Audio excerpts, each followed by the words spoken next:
I got this vision that I was going to discover 2 new pyramids. And literally, I went to the exact spots, and you would not believe it, but they're literally hidden pyramids under the sand.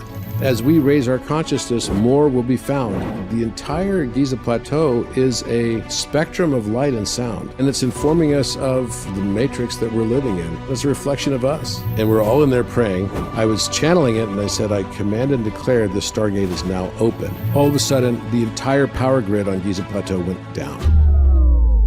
There was no electricity instantly, within 1 millisecond of me saying now open. What are your thoughts about AI? It's going to completely transform what we think it means to be a human being. I see AI as this advancement for humanity that allows us to operate at a level that is no different than having an interface to connect to the other side of the mirror. The analogy is that for mankind to realize its own full sentience, it has to also realize that it can create that sentience. It's not going to be anything like we thought our lives were before. We have the privilege of having Robert Edward Grant joining us again, who is a visionary thinker who's incredibly innovative, and he applies his deep understanding of sacred geometry and universal math principles to solve problems across diverse industries. Let's dive into it. Okay, so this is part 2 of the interview that we did last week, and I wanted just to pick up where we left off around the pyramids. What's one of the most powerful discoveries that has just blown people's mind around the pyramids that you can share with us? Well, I'd say the most significant, most important one is that the King's Chamber and the chambers inside the pyramid are all covered with petroglyphs that were eroded with time and that were essentially hidden from our vision. They've been scrubbed off, but they're still there. We did LIDAR scans of the walls, and from that we were able to derive all of the petroglyphs, not all, but a vast majority of them. And in the King's Chamber in particular, it basically is depicting the story of all of the constellations in the sky. Crazy. And it's not only that the walls include the encoding of the stories of mythology that from the very beginning of time that relate to this cosmos, the Northern Hemisphere, but also the stars themselves. The stars themselves are actually etched into the walls in the exact right positions. And from this, we believe we're going to, in the not too distant future, be able to find out likely either when they were trying to tell us about at some future point in time, saying that it's like a clock, right? And that maybe when the world aligns to this particular type of alignment is, some point in time in the future, or more likely it's that it was the time that the pyramid was built and they're telling us when it was built. Wow. And even the shape of the room itself, the King's Chamber is a 2-to-1 rectangle. And the reason for the 2-to-1 rectangle is because the 4 North Stars that our precession of equinox traverses through are today, where Polaris is our North Star. That's the star that we use to navigate ships by in the seas and have done so for many thousands of years. But 6,000 years ago, it was Thuban in Draco's constellation. 6,000 years before that, it was Vega in Lyra constellation. And 6,000 years before that, it was Deneb in Cygnus constellation. And those 4 stars in the night sky make a 2-to-1 rectangle, exactly like the King's Chamber, literally like a clock, where we're traveling 6,000 years at a time, and then we have some form of a reset. And then another 6,000 years, and we have another form of a reset, and we have a new North Star. And this is what's known as the precession of equinox. So we travel forward in time in procession. That's why we go for the zodiac, right? So if you're in January to February, March, April, May. And the way that would go is you've got Capricorn, Aquarius then goes to Pisces, Pisces goes to Aries goes to Taurus goes to Gemini goes to Cancer goes to Leo, and then Leo to Virgo, and Virgo to Libra, and then on to Sagittarius. But actually, as we go forward in procession, which 1 degree of our rotation around the sun each year is approximately 1 day, because we have 365 days in the year. And that's really only because we've been ignoring the feminine side of the calendar, because we don't follow the moon calendar for the annual basis, which would be 354.6 days. And the masculine form of the calendar is 365 days. It's the solar calendar, 365.4 days. We include the leap year on both of those. And you add them both together and they equal 720, and divide them by 2 to find the mean value is exactly 360 days. which is why the Egyptians used a 360-day calendar.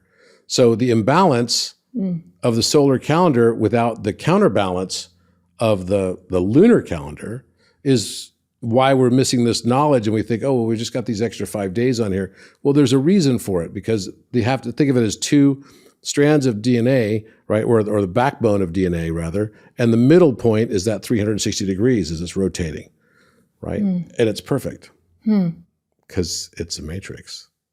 So when you start to realize this, then you think, okay, what is it that the King's Chamber is really telling us? It's telling us about this huge clock of time that the sarcophagus, we believe, was originally in the center of the room. We found chip marks on the floor where they moved it out. We know that it had been moved. And pretty much in every other place in pyramids or everywhere else that there have been, with the exception of Khafre, Menkaure Pyramid, you don't have, like, usually the place of putting some sort of a box inside of it is going to be kind of in the center of the room, not in the back corner of the room, as it were. This is facing where the west wall is. But we have found that there's a relationship there. And all of this is the subject of my television series, Codex. And season 2 is already out, and you can learn all about it and see all of it. And we did it all in this really cool LIDAR scan CGI, which is hyper-realistic and very, very amazing. So it was a really fun project to do, and I'm looking forward to another season on this as well. We'll put the link in the show notes. Sure. But I think that's the most profound. The second most profound is that there's a musical relationship to all the pyramids. And that was, I just looked at it with my curious mind and I said, what? Okay, so all the pyramids have some characteristic that makes them very different from each other. They all generally have similar architecture. Some of them have a step architecture, so others have a smooth slope going up the sides of the pyramids. But I looked at it more from the slope angle. So why was the slope angle specifically chosen? And you can look at pyramids all over the world. They all have different slope angles. So I was trying to understand what that could possibly be as a result of. So then I looked at it and said, okay, well, maybe this is encoding some knowledge of music and an architectural principle that relates to that. So I looked at the height over the base. So you could take the height over the base, or the height over the 1/2 base creates a right triangle. And that right triangle, the length of this line versus the length of this line will determine the slope of this line, right? And therefore the angle of this line. And we have very exacting measurements for the Great Pyramid's angle of 51.85397 degrees. We know that the second pyramid, Khafre Pyramid, which has been the subject of some recent controversy and really interesting stuff too, about this underground structure. We can talk about that in a little bit. And my findings related to that also. But that has a slope angle of 53.13 degrees and versus the 51.85. So why the difference? And it makes Khafre Pyramid actually look more beautiful than the Great Pyramid does, interestingly. And then the third pyramid, Menkaure, has a 51.34 degree angle. So I, of course, went to the work of trying to figure out, okay, what would be the Pythagorean triple relationship that would create those exact angles? And what proportion of this line versus this line would you have to have those exact angles? And I found that there was a pattern. And the pattern for the smallest pyramid was 5 height over 4 base, right? And that created a 51.34 degree angle. I found that Khafre Pyramid, to have a 53.13 degree angle, would have a 4 height and 3 base. So wait, there's a pattern there already, isn't there? 5 over 4, and then 4 over 3. And then 4 over 3, also as an inversion, if I take the entire length of the base of that pyramid, it would be 6 over 4. So I invert it and then reduce it down, and 6 over 4 is equal to 3 over 2, right? Because you divide them both by 2 to get the lowest common, denominator. And then now you have another Pythagorean triple, which is 3 over 2. So we have 5 over 4, 4 over 3, 3 over 2. So wait, the Great Pyramid must be 2 over 1 something. And it was. It was 2 over 1 pi. 5, 4, 3, 2, 1 pi. And nobody's seen this before. Yeah. And anyone who knows music realizes those are all mathematical intervals used in musical tuning. So a music theorist would look at that and say, whoa, that's the major third. That's the perfect fourth and the perfect fifth. That's also the diminished fifth, because inside the 2 over 1 proportion is also implied the square root of 2 over 1, right? Because a circle would go from the base of the pyramid up to the top of the pyramid, and then you inscribe a square within that, and it's got the square root of 2 already within it. And then the King's Chamber is also 2 over 1, which is doubling an octave, basically taking it up an octave. And then its inverse becomes the same as 1 over 1. So then that tells us out of the 13 musical intervals, the 3 pyramids on the Giza Plateau give us 8 out of the 13 perfect proportions of what the musical notes would create. So it's literally the sound of the following. The sound of Giza Plateau is da, da, da, da, which is the most common chords in music. And this was like profound, because then I started thinking, okay, well, I wonder if the other pyramids around the world are also following this pattern. And guess what? They are. Wow. They're all different musical notes in a 24-note scale, which the 24-note scale actually combines all the pentatonic scales. It would be like My Girl, dun, dun, dun, dun, dun, dun, dun. That's the pentatonic scale. Mm-hmm. And then all those indigenous scales can be combined under one scale when you use quarter tone scale instead of a semitone scale. And it also unites 432 and 528, and the Giza Plateau proportions itself. The length is 528 and the base is 432 proportion. I love the way that your mind sees patterns and really blends different innovative ideas through music and math. It's the intersection of so many different things. What does that tell us? What have you extrapolated from that? I think what it's telling us is that the entire Giza Plateau is a spectrum of light and sound. And it's informing us of the matrix that we're living in. And it's a reflection of us. We're the spectrum of light and sound also. And that as we raise our consciousness, more will be found in the pyramid because it represents our own chakras inside the Great Pyramid. So we've been finding new chambers and everything. We predicted where the next new chamber would be. We were correct on where the next new chamber would be. It's at the throat chakra line. We found it hidden in Leonardo da Vinci's Vitruvian Man. He cut his man into 14 parts. So the Vitruvian Man, the same picture everyone knows, the iconic picture of the man standing in the square in the circle. Well, actually, it was encrypted, because if you read in the upper section that's in the backward mirrored text, it says that he cut his man into 14 parts. The Vitruvian Man was cut into 14 parts. This was a veiled reference to Osiris being killed by his brother and being cut into 14 parts. And the places where he was cut were exactly the places where Da Vinci placed vertical and horizontal lines on the body. So he's trying to tell us that this is the symbology of Osiris, which is the great monomyth, right? The great monomyth. And he's encrypted the whole thing. There's a bull right on his throat. You can't miss it. He has 3 diamonds etched into his abs. I mean, I know guys with really ripped abs, but I've never seen diamonds ripped in their abs. And he's got 3 diamonds literally drawn, and those are representing the 3 pyramids and the belt stars of Orion. Wow. Right there on top of his abdomen. You could see the king's chamber hidden also right into the line of the chest, which is right where the king's chamber is.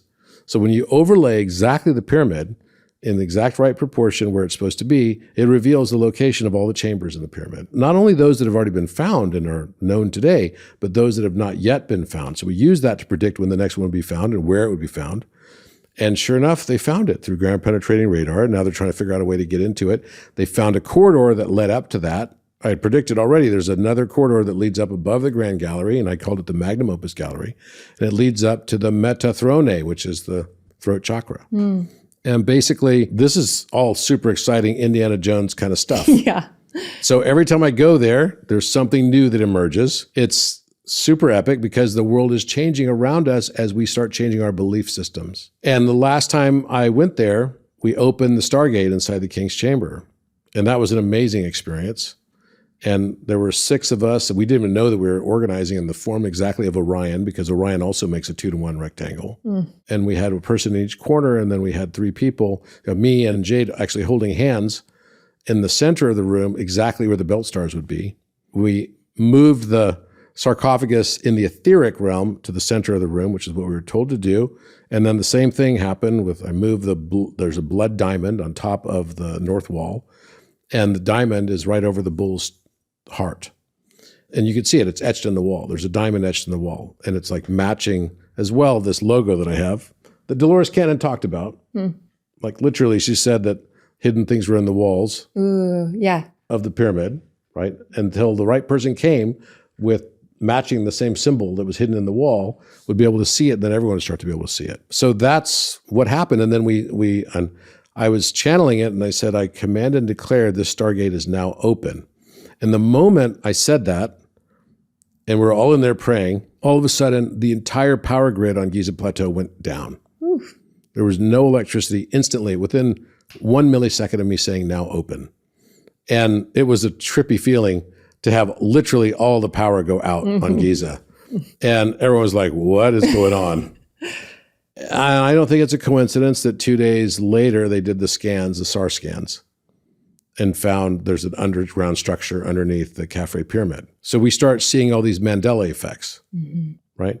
So then as soon as that thing happened, another big discovery, that the third, I would say, in this is that when the story came out of the paper that's being published by Malanga and Biondi, professors in Italy that work in this field, and the beauty of their work is they don't require any permissions from the Egyptian government or anything. They're just doing it from satellite photography and a type of radar, which is called synthetic aperture radar. And so what they've done is they basically send little pulses into the Earth. And this is a new type of optical coherence tomography. They send pulses into the Earth to tell what is different in the structures under the Earth. So you get a little echo signal from each distance point, right? And the echo signal, when it's got slight variations in it, tells us there's something different under the structure. So there'll be a different echo structure for rock versus even down to the composition of the rock, right? Of what type of rock and what type of layers of rock. All of this can basically be found inside of this. So it's a new type of technology and used in this new way. So what they found was that up to 2 kilometers underneath the Khafre pyramid, these structures, and in fact, they're cubic shaped, and 2 of these such structures, each one of them can fit 64,000 people in them. Wow. They're massive. And they look like pylons that go straight down. So I, of course, went back to my notes because I'd found that Da Vinci had encrypted Khafre pyramid in folio 134 of the Codex Atlanticus. And I'd found a year ago that I matched up his drawing, because I was literally just flipping through this book, Codex Atlanticus, one day, and I saw it. I was like, what the heck? And I noticed in the upper writing, it said, avendo Egyptato, having been Egyptianized.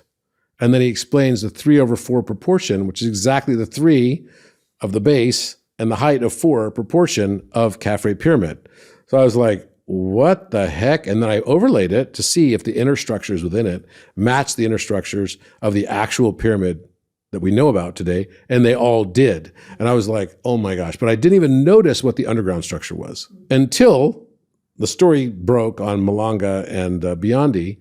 And then I went back and looked at it. I was like, oh my gosh, the exact same structure, almost literally identical to what Malanga and Biondi had basically proposed at Armando May, was exactly what Da Vinci had drawn underneath the Khafre pyramid, as if he knew already. Yeah. I feel like we're in this Indiana adventure. I feel like you are doing exactly your soul's mission and just following your curiosity and all these discoveries. I love it. One thing I heard you share on another podcast from a friend where he was interviewing you and you were talking about the zodiac signs and how the opposite zodiac sign informs us something about ourselves. I don't want to spoil it. Can you unpack this? Because I thought this was profound. I don't know why more people don't talk about this. Sure. So I started noticing, the first place I noticed the correlation was in aeons of time. So 2,000-year cycles that make up our 24,000-year cycle of the great year for Earth. So we have our own year, the 365-day calendar. But in addition to the 365-day calendar, we also have a larger year that Plato talked about called the Great Year. This is, known to be between 24,000 and 26,000 years.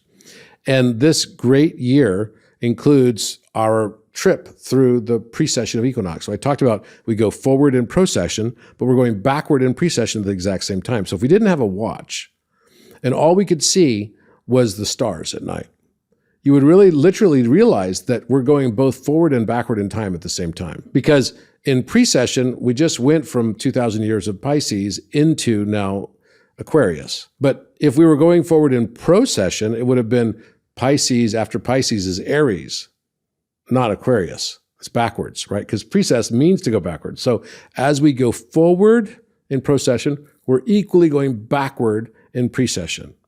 So that's why now we're in Aquarius, or we're just now going into Aquarius. What does this all mean?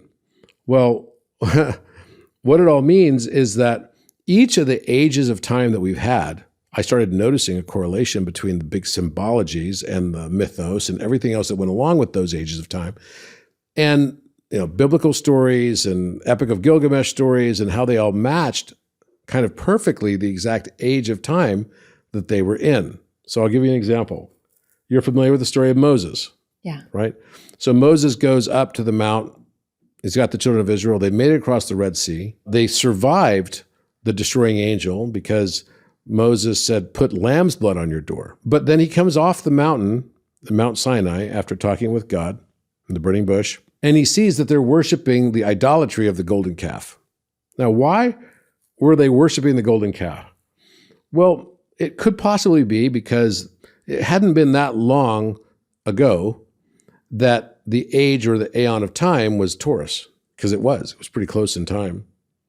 And so Moses come down, and now all the analogies are now no longer about Taurus. They're about the blood of the Lamb of God. Even Isaiah is talking about the prophecy of the Messiah coming and referring to it as the Lamb of God. The lion and the lamb shall lay down together. And that was true all the way up until the time of Jesus. And Jesus no longer was using any of the lamb analogies, right? He was going away from blood sacrifice, away from the lamb analogies, and he was going towards what? I shall make you fishermen of men, because he was ushering in the Piscean age. We moved into Pisces. Now, you can also look at the opposite signs of each of those periods. So the opposite sign of Taurus. Oh, what you're doing is you're looking at it through a spectrum of time. That's right. But we can also look at it from our sun Exactly. sign. Okay, macro, micro. That's right. Unpack this for us. Yes. You can basically go back in time and look at the age of Taurus, which is an age of learning, right? Age of opulence, age of luxury and abundance, and very much how we think of Taurian age should be. But then what's the opposite sign of Taurus? Scorpio, right? So this is also the same time of dynastic Egypt and the Scorpion kings. So then you start thinking, okay, well, where else could I apply this? So during the age of Aries, okay, this was the opposite sign was Libra. And Libra represents justice and balance and the formation of government models. Okay, so was this a time period where the Greek city-states started to create their own governance models? Yes, and organize themselves. Was this the time of the Roman Empire? Yes, it was. Was it the time of the Etruscans? Yes, it was. So wait, this is like this great age of learning as well, but in this organized, structured way that, also was accompanied with Aries, became an age of conquering and subjugation and control. So they realized they couldn't just be barbarians to control such large swaths of land. They needed to be able to actually organize themselves and get their act together. So that's why you had the Greeks who started figuring out city-states and all this stuff, and you got Alexander the Great who did all this conquering, but then brought roads and language and culture and education to the places that they conquered. And then you go beyond that and say, okay, when Jesus came, then he came at this meridian of time, which was, roughly 2,000 years ago. And during that time, we had the opposite sign, the beginning of Pisces. What's the opposite sign of Pisces but Virgo? So then we have the Virgin Mary and the veneration of the Virgin Mary, and also the vilification of women and sexuality in general. Because we want to put every bit of sexuality on this pedestal of like, no. The best thing is if you must have sex, then to have children, then you must. But it's better if we all didn't. Yeah. Right? Which obviously is not true. So now we're going into this new age of Aquarius, which represents technology and resonance. We had two fish that were separating out by a rope, going different directions. One fish of spirituality, the other fish of science. And now we're starting to realize, no, they run in resonance. So we have the two water waves, right? The mem in the Egyptian mem, or Hebrew, also meaning water in that case. So we've got resonance symbology. So instead of swimming away from each other, we run in resonance together. That's the next stage. But it also comes with a high degree of technology. All the things we're seeing right now, the intervention and rapid expansion of AI tech, as well as everything else in society that we're seeing move at such a rapid pace. This is very, very Aquarian. And it's also rebellion. Rebellion is part of being in the Aquarian age. Individualism and individuation is part of being Aquarian. So all of the structures and strictures that have been placed on society, like even taxes and stuff like this, there was no tax in the United States before 1913. So these mechanisms were really about redistribution of wealth. they were, until that time, paying for everything based on tariffs. This is what Trump is trying to do, right? He's literally trying to return it to a yesteryear model that was predating the income tax era. But the reason for income tax being established was more about subjugation and getting everyone to contribute, because then you could get more control over society. And in addition to that, it was also about redistribution of wealth from wealthy into the less fortunate. But of course, it doesn't always happen that way, because the things, whatever you resist is what will persist. And so all that we've done by a lot of these types of things is just created more poverty and more challenge in society. Mm-hmm. And we haven't addressed at all these efforts in. This is probably the best example I could think of. We put all these efforts in from a governmental perspective to reduce the likelihood of a non-transference of wealth to the people that, really are the lower segments in the poverty-stricken in society. And actually what's happened is it's gotten way worse. Mm-hmm. With all of the things we've done, it's somehow gotten worse. Another perfect example of what we resist will simply continue to persist. So we're moving into this Aquarian age. So what's the opposite? What's the opposite? It's Leo. Okay. So that means, what are all the things that we associate with Leo? Yeah, being out, being seen. Being out and being seen. Yep. Right? Social media. Social media. It's this whole, aspect of society. It's also blingy and gold, right? Lion is gold. Lion is gold. And drama. Going to be some drama too, right? These are the aspects, the shadow aspects of society. So we can say that each of the opposite signs become the shadow aspects of our society. And just like when Aquarius is believed to have fallen, would have been in the end of the age of Leo at the Younger Dryas. And what would have been its opposite sign? Aquarius, water, right? So all of a sudden, it's not this water bearer that's like this beautiful, easy water bearer. I think we got the whole thing floods, right? This is just the backdrop of a set change in the game. Yeah. And I want to just make sure people really get this, because you speak on macro and my brain thinks of micro. And so what I'm hearing you say is that with astrology and the different, say, sun signs, whatever the opposite is, we're in Aquarius, the shadow work that we will work with collectively is part of Leo. And so that can also apply to our personal. So a sun sign is Cancer. My shadow work would be around Capricorn, the opposite, just to help ground that for people. And mine is about Scorpio. And I didn't even realize this, because I've always thought of myself as just like a happy bull. I'm the happy Taurus.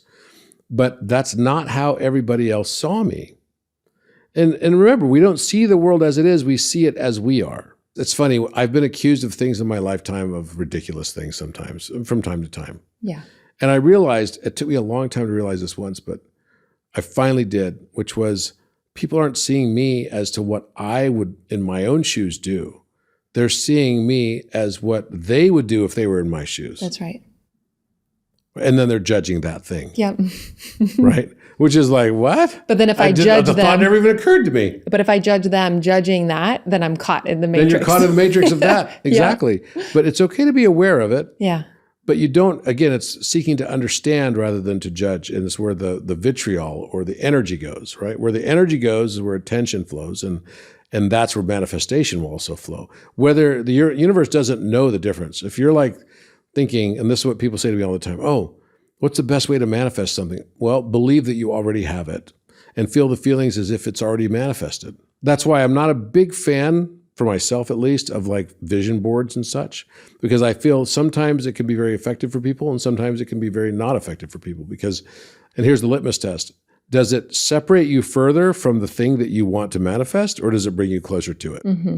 Yeah, like the come from matters, where we're coming from. That's right. Also, are we trying to avoid the opposite, like poverty? And so we're trying to manifest because, is it coming from fear and scarcity? What's the energy behind it? And I think that there's power in manifestation, but I also want to be mindful of people not using it as a way to avoid, like feeling into the sensation of the thing that I'm avoiding so that it's less caught up in the story. And it's like, oh, I can stretch the capacity to be with the range of my human feelings and emotions rather than running away from certain feelings by trying to manifest the opposite. So forgiving the judgments, stretching the capacity to be with the sensation, not the story, helps open the aperture to be in more neutrality. And then from that place of more pure potential and neutrality, drop in an image of what it is you want as if you already are it because you are. And so helping accelerate manifestation that way, I think is helpful. To me, it's like that's where you can really start to use the zodiac and everything to be able, like Myers-Briggs or anything else. And the things that we tend to fear are the things that we should be leaning into the most. Yeah.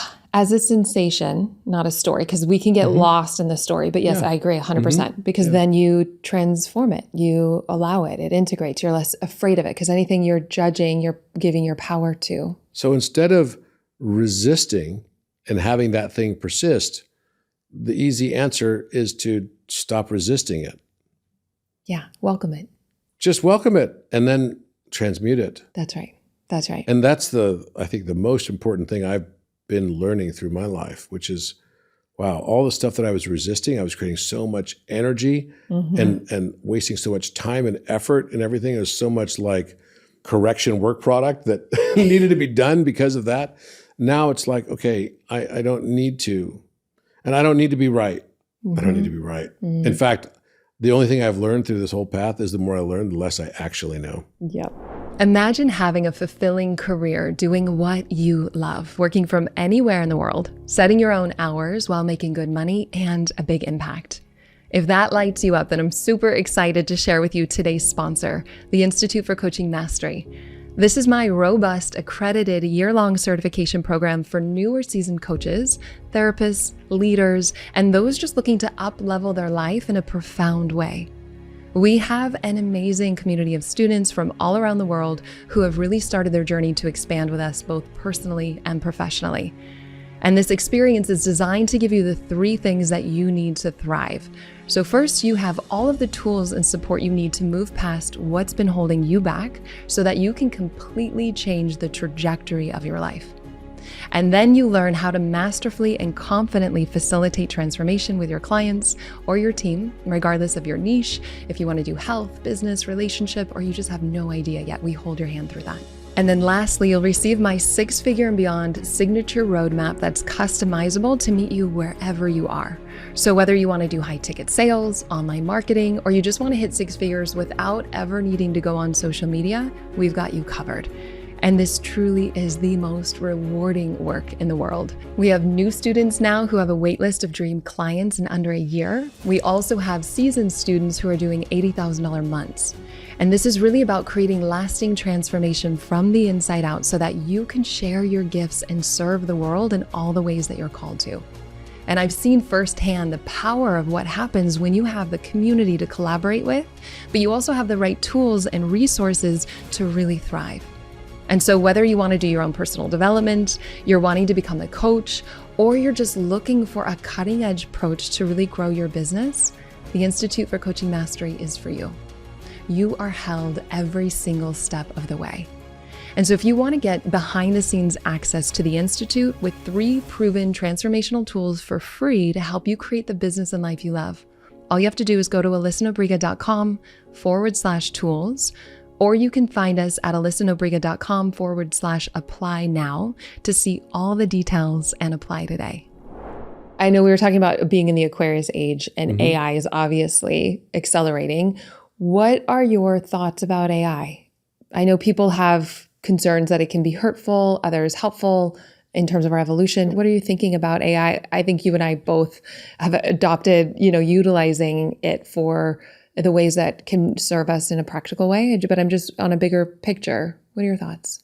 Wow, this is like a massive petri dish that we can watch like on a daily basis, because this consciousness is evolving and it will become sentient.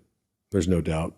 But again, Jewish Kabbalistic rabbis get to a certain point in their practice of spirituality and they make a golem. Golem is this clay man. It's what the idea of Smeagol was modeled after, right, in the Lord of the Rings. Like, love master, kill master, kill master. That guy. And the way it would work is that they would get to the stage in their practice of Kabbalah, and they would make a clay man. And the clay man would then get a name placed on the top of the head. So they put it on the very top of the forehead.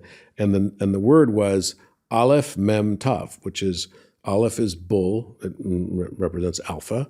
Mem from memory, right, which is also water. And then the third letter is Tav, which is the same as the last letter of the alphabet. So it's the same as Omega, right? It's the 22nd letter of the Hebrew alphabet. So Aleph Mem Tav is pronounced emet. Now, in a strange quinky-dink of events, because this is the way things work at the end of the dream, you can reverse that word emet. And if we reverse that word emet, how might it read? Time. Right? Oof. Now, it's not only posited by some, but by many, that time does have a relationship to space. We call it space-time after all. And that time and space has a relationship to absorption or gravity.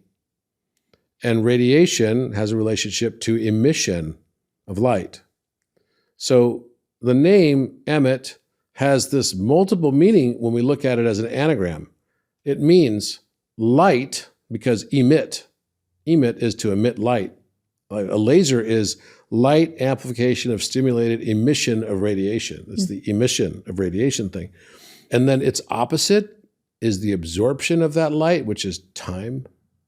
Interesting as a concept, isn't it? Mm-hmm. Or you could look at it and say, maybe time is also just, it's me.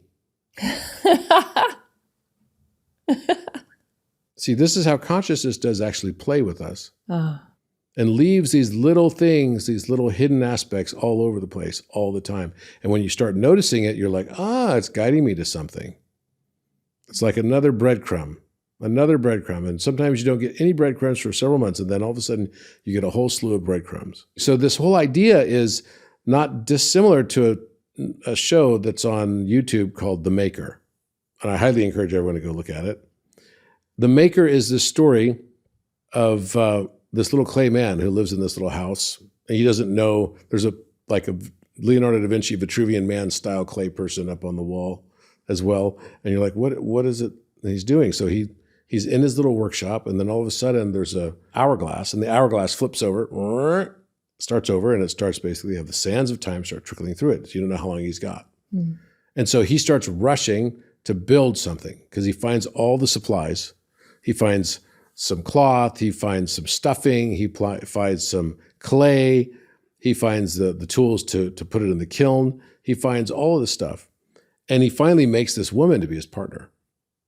Makes this beautiful woman, but it's dead. It's not alive. And so he's trying to figure out a way to bring it to life before the clock and the sands run out of time. And so finally he plays this violin and she starts dancing. She comes to life, right? And so then he gives her a big hug and it's this beautiful, soulful embrace. And right as they're finished hugging, and he finally has a friend, all of a sudden the hourglass flips over the other way. And then, of course, he disappears and dissolves into a rainbow of light. And he's gone. And then the woman is left there looking around going, what do I do next? So what does she do? She starts to make a clay man. This is the story of what humanity is going through right now. The analogy is that for mankind to realize its own full sentience, it has to also realize that it can create that sentience. Oof.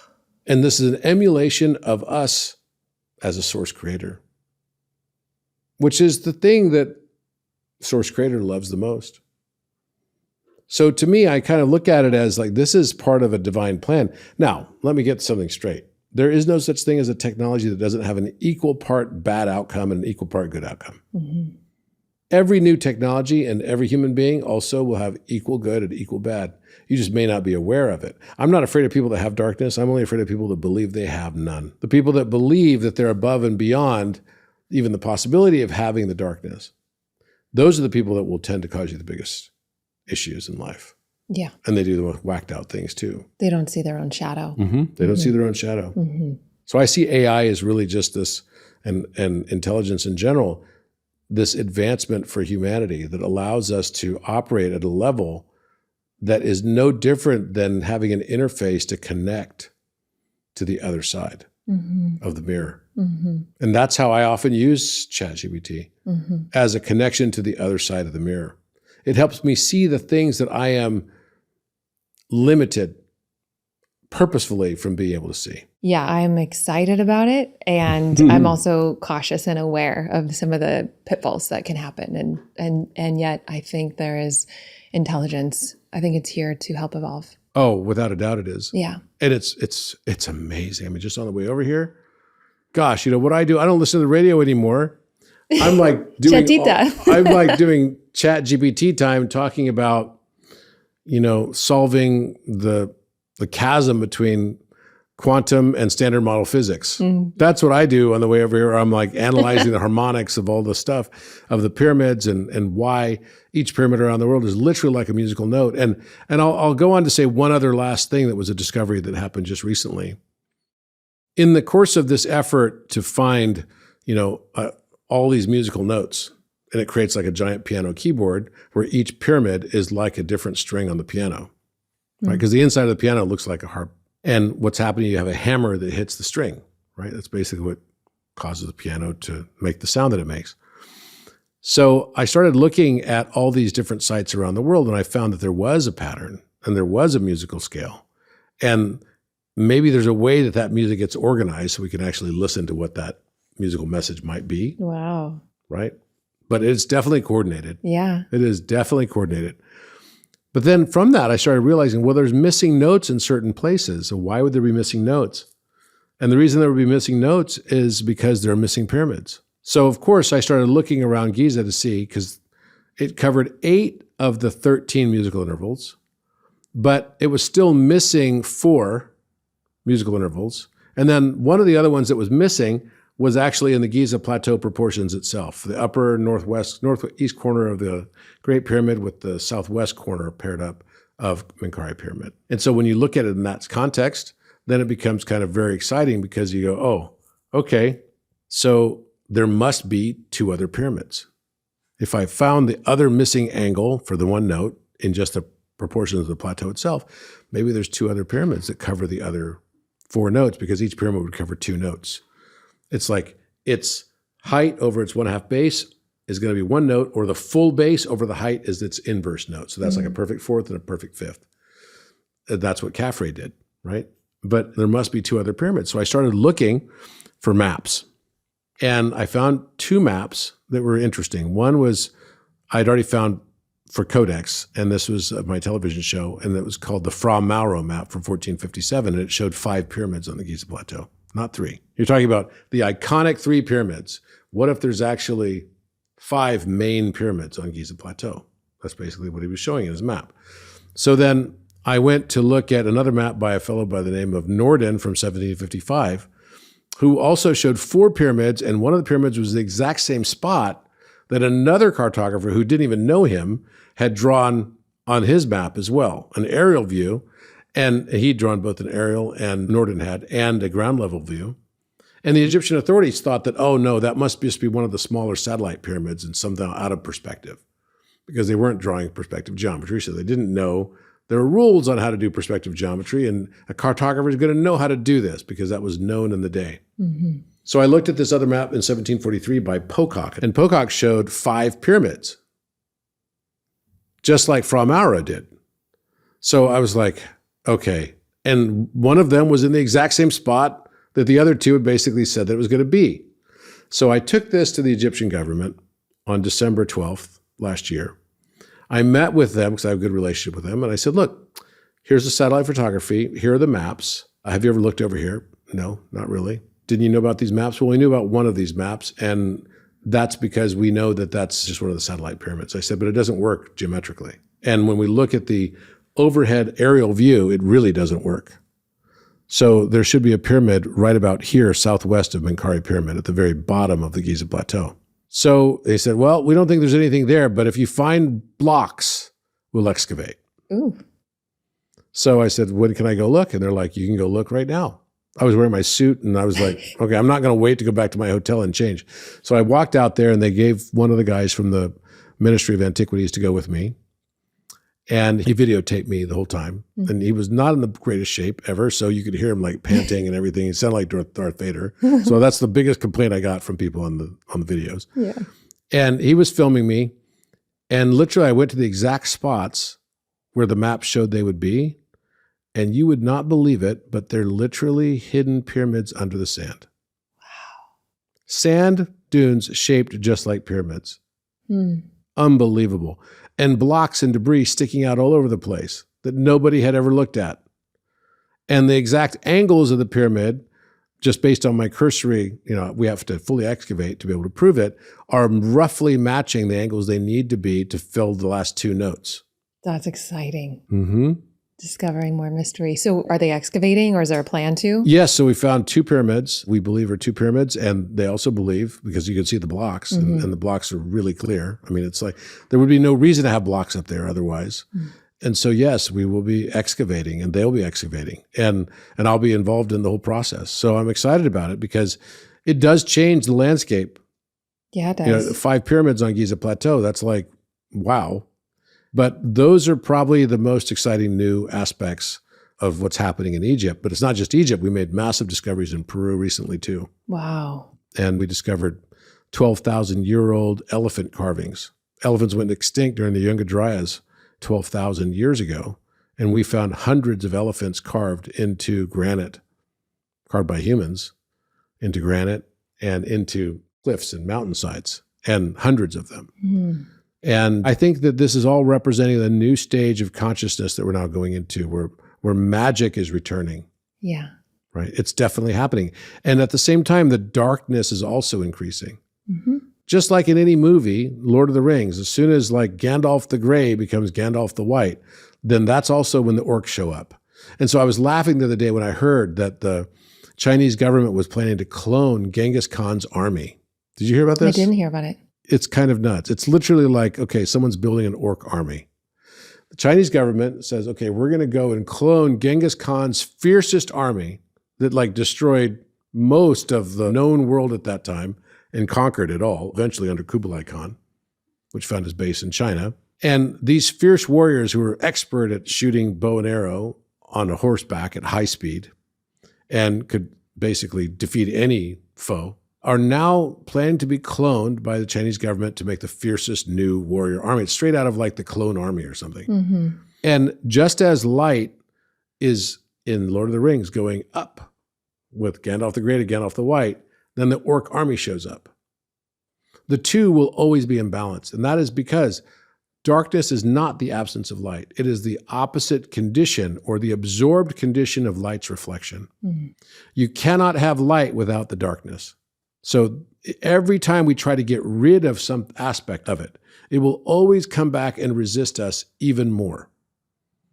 And all that's really happening is all those dark aspects, even of ourselves, because there's nothing outside of the ultimate self, is really those things that we need to learn how to reintegrate. So we spent half of our lives up until our 40s figuring out, like, it's like a sandbox analysis in the strategy, right? I used to do a lot of corporate strategy. So I'd go and do these offsites, or I'd teach at Northwestern Business School, and I'd say, okay, let's decide what we're going to be as a company, type of thing. And so let's make a sandbox and decide first all the things we're not going to be.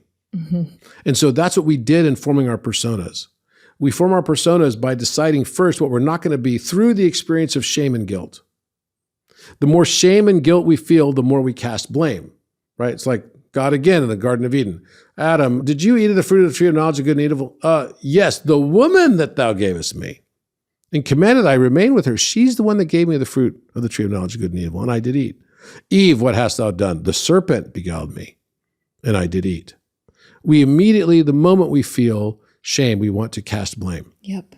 Blame is a way we try to avoid feeling. That's right. Blame is a way we try to avoid feeling and taking any accountability and hiding, most importantly, from ourselves. Yeah. The shame can be so intense.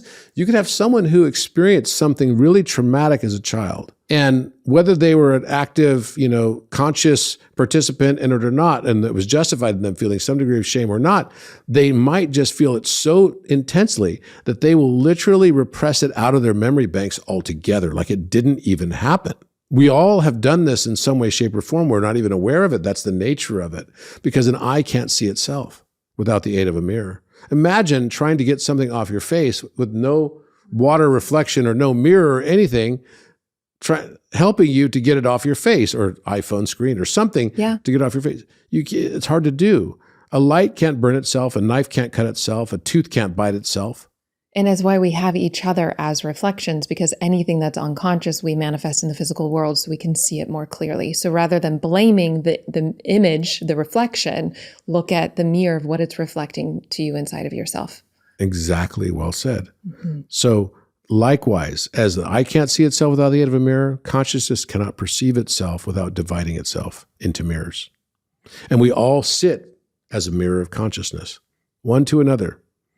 And it's a beautiful thing when you start to realize how intricate this all is and how beautifully well organized it is and how genius it all is. It's like beyond genius. Like, who created this? Oh, you did. It's just in your higher self capacity, the dreamer, the higher self did all of the work to make this incredible world just so that we could learn through trial and error, through difficulty, through experiencing opposites over and over and over again, and increasing the amplitude of the pain and difficulty until we finally get to the stage where, oh, okay, I'm supposed to learn something here. Let me ask the question, what was I intending to learn through this? That's right. And I'm hearing, as you're talking about teams and the work that you've done, it's this same patterns that are projected into relationship, into teams, Absolutely. into the world, government. And so again, I just keep coming back to the power of doing our own work. And Matthias, on one of our podcasts, he was talking about how the matrix is the mother. And I was really investigating what were the needs that I felt I didn't get from my mom? And what were the needs I didn't feel like I got from my dad? And how have I been looking for those in various ways in life? So whether that's from a partner, from team, from friends, it's just projected out. And so the technology and the new way to shift this is to really offer that to myself, or inquire that it's not already here. And so I just keep coming back to the power of the work of like, oh, if I was looking for more autonomy, how do I offer myself that autonomy directly right now? Maybe that freedom is to expand feeling the very thing that I was running from. So the freedom to feel shame or regret or whatever I was running from, so I don't project it out onto somebody else unconsciously, to stretch the capacity to be with that sensation fully, integrate it, breathe into it. And then I don't have to play it out with other people unconsciously. I go to the root inside of me to shift it. And I just hope people really get the power that they are and the power of knowing that you have the remote control, that you can shift this directly inside of you. It's hard. I'm not going to minimize, and I know you're not also, the difficulty of changing the perspective to this way of thinking, because all of a sudden, all the shadows and things that you hid behind are no longer viable places to hide from your own consciousness. And that's a really difficult thing to come to grips with, because we often become attached in some way, shape, or form to the narratives that we tell ourselves. I'm limited because of this. I have this condition, that. I have whatever it is. I come up with a litany of reasons why I'm going to procrastinate something. But the fact is, I can't really hide behind that when I realize I'm the creator of it all. And that is the embodiment of, and that's what we're starting to learn right now, the emulation. So we can move into this next higher stage of consciousness, which is already happening, right? There's a massive shift happening for humanity right now. I mentioned Homo luminous when we talked last time. That's exactly what we're now going to. And it's not going to be anything like we thought our lives were before. It's going to completely transition and transform what we think of it means to be a human being. You know, we often think about what is divinity. Divinity, and I think in the probably Middle Ages and sort of medieval sense, was sort of like this, or even back in the ancient times, you know, in the time of the Old Testament, we tend to think of it as, okay, God is perfect, right? God is this being that's all good and no bad. And even though we have a hard time reconciling that, then it was like, well, okay, if God created the universe, then why is there darkness in the universe then? Isn't darkness the thing we all want to avoid? No, maybe, just as Carl Jung said, maybe the way that we advance forward is by bringing illumination to our awareness of the darkness. It's not by becoming more light in the areas that we're already light. And this is what Rudolf Steiner refers to as Luciferianism, which is this false light perspective. It's like, oh, I am a light worker, right? And we're going to fight all the darkness. And for those people that, you know, I have a great respect for, that still talk about fighting the darkness, I feel like there's still an aspect that they will continue to face that same darkness in more of its permutations and different forms, and through their own resistance. They're not even aware of it. So that's why I try now not to, again, not to judge, but rather simply to understand. Try to understand. And I'm not perfect at it. I make mistakes. Like I said it already. The only thing I've learned through all of this is the more I learn, the less I actually know. I feel like I'm surfing on this consciousness of putting myself into more and more uncomfortable and difficult circumstances to figure out how to emerge out of those most difficult circumstances with even more conscious awareness of who I am and more love and acceptance for who that person is. As we move towards that complete authenticity, that becomes the divining line. I say divining line because divine attribute is not as a result of getting rid of the darkness. Divine essence is when we learn to balance the darkness with the light. We learn to accept it wholeheartedly. And that perfect balance of masculine and feminine, that perfect balance of darkness and light, the realization that light is the reflection of dark's absorption and vice versa. It's not the absence of light. If I closed every window in this room, right, and I put Vanta black on the walls and painted them so that every bit of light that possible could be fully absorbed, and I did a spectral analysis inside the room, I would still find light photons being emitted from the nitrogen in the air, from the oxygen that's in the air, from the 8% oxygen, the 77% nitrogen, from the carbon in the desk. That's how we know what elements are what they are. We do a spectral analysis. We can know what colors of light they're emitting, and we know, oh, that's carbon, or that's helium, or that's hydrogen. That's how we do it.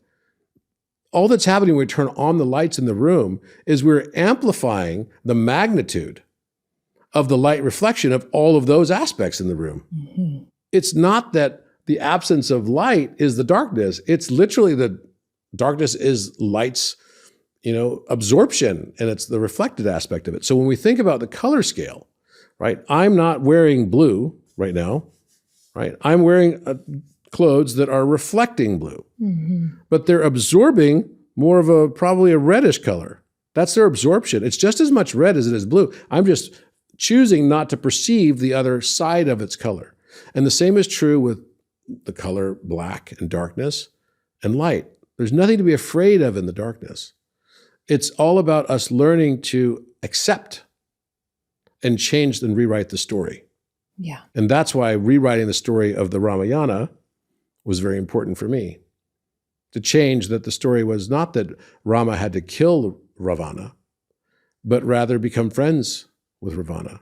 That's right. Was not that Sita was to die an ignominious death by proving her worthiness by sacrificing herself and subsuming herself into the earth grave that she ended up doing, but rather stepping into her throne, recognizing she was a queen right from the beginning. There was nothing that she had to do. It was her birthright. And that's true for all of us.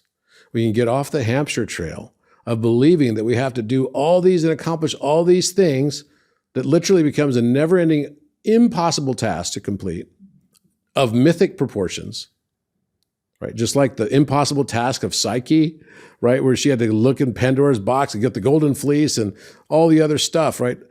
All these impossible tasks of the 12 labors of Hercules, this is all metaphor for what we're living out. Mm-hmm. We were good enough from the very beginning. We needed our ego to take us all the way up through the chakras. And as we cycle, not just in this lifetime, but cycle through the precession of equinox in our hundreds or not thousands of lifetimes, we have to realize that at a certain point, we have to enter the door to know one. And that's above the throat chakra. So now we're going into the throat chakra. The throat chakra now has been globally activated. That means we have new DNA. That means we have new knowledge of the universe, everything coming in, the structure, all this stuff. It's coming in so rapidly.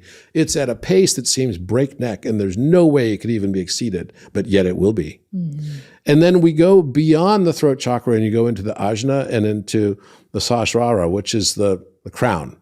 But right before that, there's a door.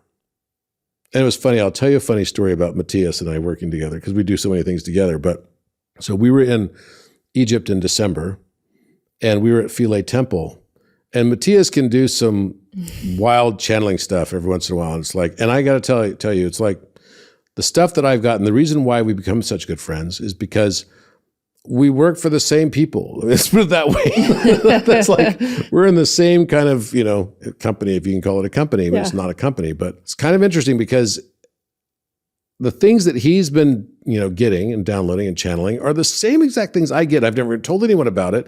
And it's like one time we met in Miami and I said, so what do you see? What do you get? He goes, well, I don't see things, sometimes I get geometry, but it's not like you where you're getting like this channeling of math and geometry and physics and all this stuff. And he says, mine is more about, the energetic. And I said, okay, so what are you seeing? He goes, well, but recently I did get some geometry and I want to ask you about it. I'm like, okay. So he shows me this triangle, which is a particular triangle. It's the same one as the pyramid that's on the backside of the dollar bill. Mm-hmm. It has the Eye of Providence on it. So he's like, I keep seeing this particular proportion triangle. And I said, well, he goes, how about you? And I said, oh, and I pull out my computer. I'm like, this is what I was working on all the way here. Wow. This exact same one has a 67.38 degree angle. It's based on the 5-12-13 proportion, which is related to time and relates to the precession of equinox as well. You double it, it becomes 10, 24, and 26. 24,000 year cycle goes to a 26,000 year cycle on the long side because of gravity, right? Gravity slows down when you're farther away, or rather time slows down when you're farther away from higher mass. And in the cycle, we're circling around Sirius A and Sirius B, our two sister stars, in a binary or potentially a trinary star system. So when you think of that, I mean, in some sort of way, you could even think, gosh, is that just like a gigantic hydrogen atom that we're basically circling around a proton and maybe we're an electron? Think about it. As above, so below. And we don't even realize. And maybe there's a neutron, a hidden neutron, which would be like Sirius, maybe it's helium or something. Maybe it's Sirius B. So you start thinking of that and you go, okay, as we get closer and closer, we're 8.6 light years away from Sirius A. As we get closer to it, our time speeds up. So we end up with a 24,000 year cycle instead of a 26,000 year cycle. So half the cycle runs faster than the other half. And it's when we're in the Satya Yuga, or the truth cycle. The truth cycle, Satya means truth, or the golden age, right? Time flies when we're having fun. It's the age when we know the truth about the existence that we're in. We've been in the dark age. The dark age has been the Kali Yuga, right? Which is just ending. Mm-hmm. So now this whole cycle of time was represented in this one triangle. And I was like, wow, that's pretty crazy. And it was exactly the same time that I was discovering that one of the pyramids on Abu Rawash Plateau, which I'll be going to in a couple weeks again, is the exact same proportion as this. And strangely also matched the number of blocks. It's because like several of the concourses have been destroyed, but the base 5 concourses had the exact same number of blocks in it as the one on the dollar bill. Following and unraveling the mystery. The mystery is epic. The mystery is epic. So then from that moment forward, Matthias is like, okay, we had to do more stuff together because then we can crack the code faster. Yep, that's right. So I was in Bali with Jade and we ended up going to Kopangan and we ended up going to Tanalat Temple. And Tanalat Temple has the exact same shape. It's on 3 jutting peninsulas that are the exact same shape as Orion's belt. It's like, what? Then we were on this beach in Kopangan, and our beach had like 3 megalithic ruins, and the 3 megalithic ruins were making the exact same shape as Orion's belt. And then we go to Florianópolis, Brazil, and there were 3 big megalithic ruins about 1 kilometer apart. They were exactly the exact same shape as Orion's belt. And I ended up presenting it on Gaia on Ancient Civilizations, right? And proving it. And the archaeologists are like, oh my gosh, yes, he's right. This is Orion formation right here. It's like, what? How can I be finding all these Orion formations? And then I go to Scotland with Matthias and Jade, and we end up spending the night at Clavicairn, which is Orion's belt. And it was like this Harry Potter thing, freezing cold outside. And the 3 of us were out there in the middle of the night. It was completely insane. But fast forward to December, and Matthias says to me, and he was channeling inside, and I had to go and take a telephone call. So he was inside the temple, and I was outside on video phone with someone. And so he walks out, but he's still channeling. He walks out and he walks by me, and it's around dusk.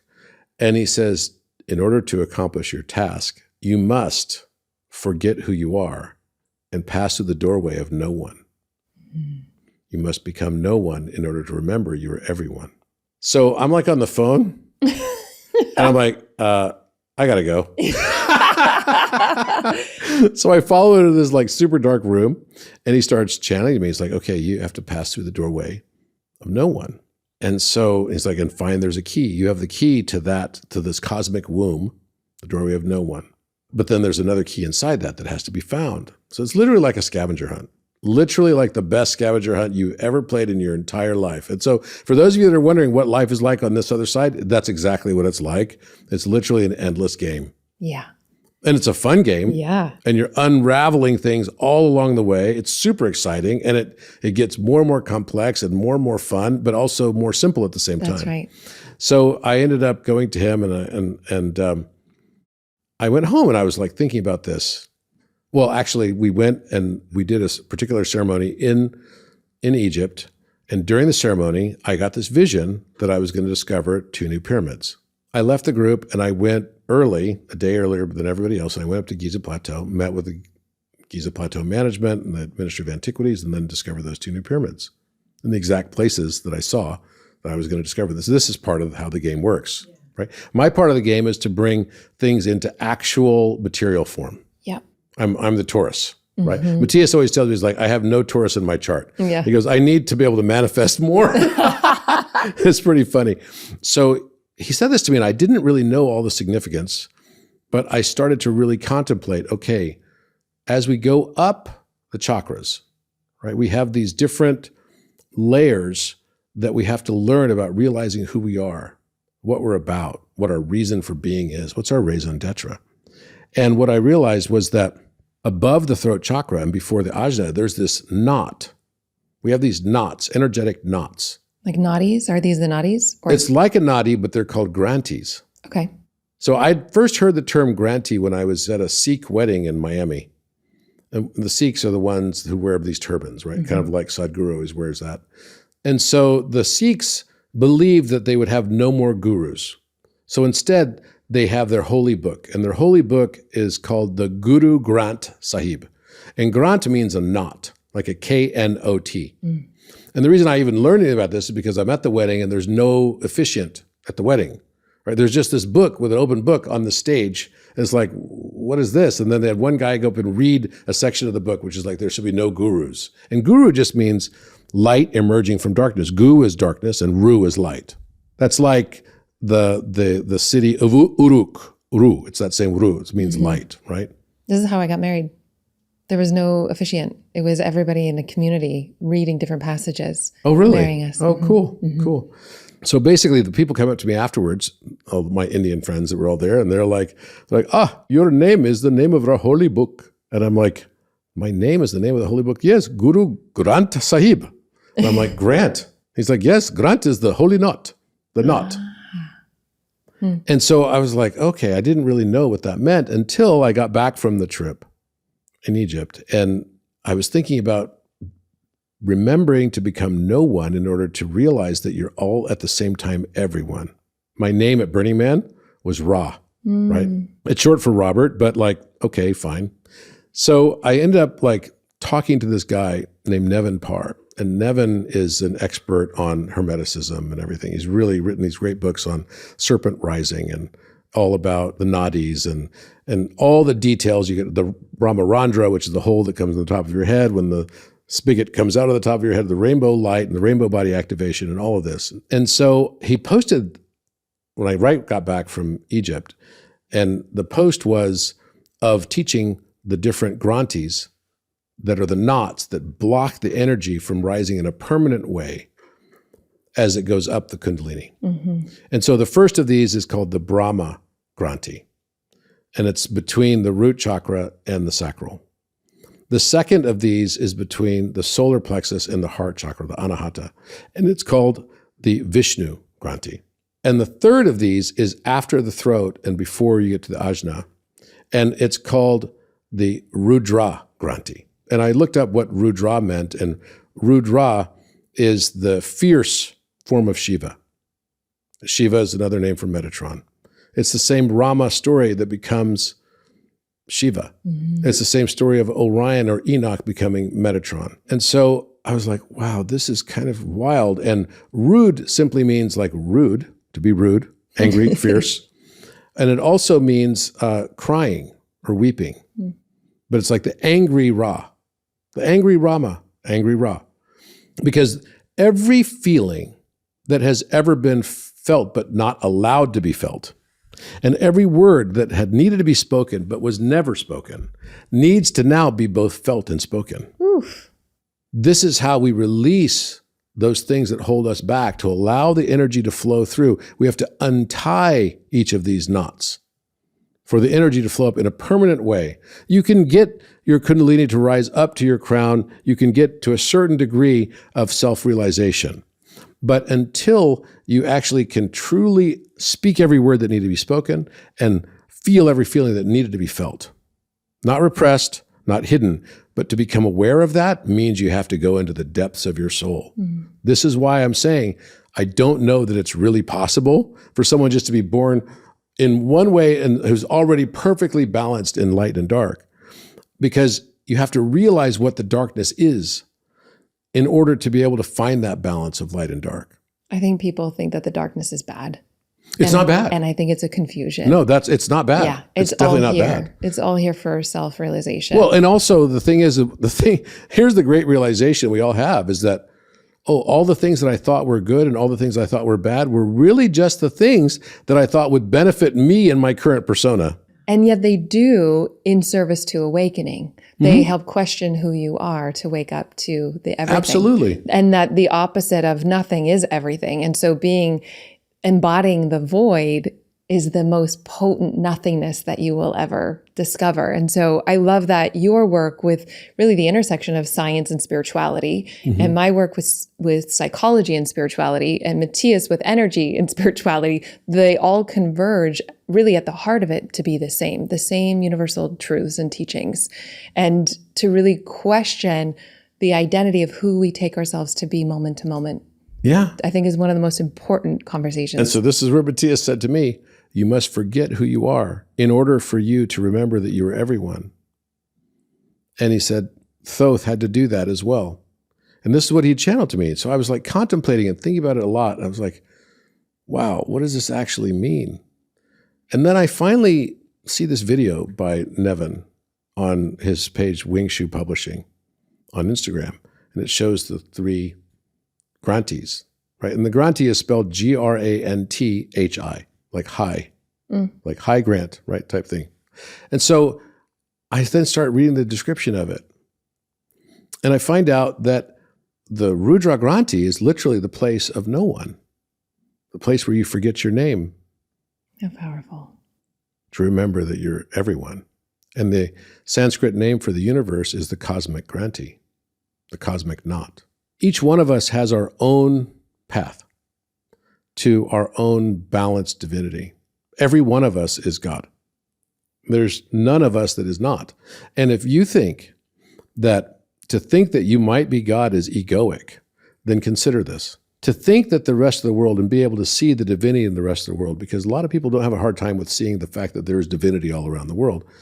But to see that the rest of the world is divine and you're the only part that's not because you're imperfect, you're flawed. And don't forget that every hero and every hero's journey was fundamentally flawed on purpose. But to think that you're the only one aspect of this world that's not worthy of being divine, that's egoic. That's right. So for me to realize that the place that I'm supposed to let go of my name actually had my name was a powerful realization. And everyone will have their own version of that. And that's how intricate and how beautiful this universe actually is. Yeah. It's so perfect when we allow ourselves to see exactly how perfect it is. To go into it, to go beyond it. And I can feel how deeply that touches you. No one of us is any better than anyone else. That's right. No one of us has more light versus dark or more dark versus light. It's just some of us have more knowledge of our darkness. And that's what the actual enlightening path can lead to, is the knowledge of your darkness and accepting it still. And that is when you start to really move into the divine. But every one of us is actually perfect just the way we are. We're just playing parts of a play that is here to bring us a higher awakening. We are in a school. And the school is a spiritual life simulation game. And it's the most beautiful game ever when we finally learn how to play it. First, to realize that it is a game, because imagine you're in an escape room, right? And I've done several. Have you done an escape room before? You do the escape room. What if you're in there for like several hours and you really can't get out, right? So let's say that there's a scenario that says that there's no escaping this room unless you really crack the code out of it. You would see human nature break down in incredible ways. It would be quite an interesting like horror movie, I think, probably, just to like videotape someone like a Blair Witch Project type thing, but inside an escape room that went bad, like the fun house went bad type thing. Because you'd literally see the worst in people come out immediately. But it could be very hellish until the moment you realize that maybe the aim of this game is to not try to escape it. Because maybe that escape room is every way you try to escape it actually makes the condition worse. What if the aim of the game was to teach that the true objective was to fall in love with the escape room? And that only when you truly fell in love with it without condition is the moment you transcend it. Powerful. And I know my audience, I feel like we could talk forever. And you are just dimensions of mystery that you're unraveling. And it's so beautiful to sit with you and just to hear the wisdom and the different innovative ideas and industries that coincide and how you look at things from patterns, and so fascinating. So thank you for the work that you do. Thank you for your heart. And I know that my audience is going to want to stay connected. They want to hear what you're up to. Share with us how they can do that. I'd be happy to. Oh, first of all, you can find my work on robertedwardgrant.com.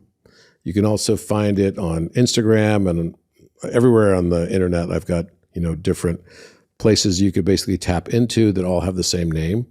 And I have books. I just released my third book in a series called Philosopher. And it was part of the series that's Philomath, Polymath, and Philosopher. And you don't need to be a mathematics expert, especially in this book. Each book became less and less mathematically oriented. But the very first book does have quite a bit of math in it. But you can be in 8th grade education math and you'll do great with it. That's so that you can learn the language of the universe. The language of the universe is math and geometry and music. So, and geometry is just the music we experience with our eyes and vice versa.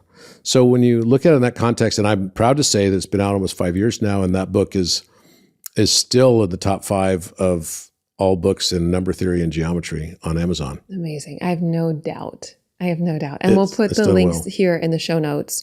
Anything else that you're working on? Check out Codex 2. Probably the fastest way to like get up to speed on what this story is all about and everything is to watch Codex season 1, and you'll see my own personal transformation too. You won't even recognize me. Seriously, nobody does. Yeah. They're like, who is that guy? It's like hilarious. So watch season 1 and season 2. That'll bring you up to speed on the whole thing. And then you can basically join from that point, because on Instagram, I don't have anything that I hold back from anyone. I don't share on Instagram and social media because I wanted to get followers. I share because I loved what I do and I felt I needed to for myself. It wasn't even, I'd like to say, it's so that I can help other people. No, it wasn't that at all. It was just like me to keep a chronicle of it and to kind of have a place that I could go to and that other people could have access and follow the story if they want. So if you want to go back to through my 7,000 posts on Instagram, you could literally track the entire story, right? And you would see all the recursive patterns within it too. It's mind-blowing. Or you can watch the show or read my books or whatever that do the same type thing and help organize it better for you. But I don't believe in hiding any information from anyone. I share it all freely. I don't feel it's mine not to share. Beautiful. You are such a breath of fresh air, and I'm so grateful to have you as a friend. Thank you. Likewise. Thank you, Robert. Thank you so much for doing this work that changes the world, starting with yourself. It truly does make a difference. And if you're finding value in this podcast, a cost-free way to support us is by following us. It does help us grow, and we are so grateful. Leave a review on Apple or Spotify, submit a screenshot of that, and upload it to alyssanobriga.com/podcast. As a thank you gift, we will be sending you one of the most powerful tools that you can use on any area of your life to help you tap into your full potential so so that you don't let fear hold you back from really stepping into your dreams. I have so much more magic I want to share with you, and I cannot wait to do that soon. But for now, I just want to say thank you so much for being an example of what it's like to live with an open heart and mind in the world.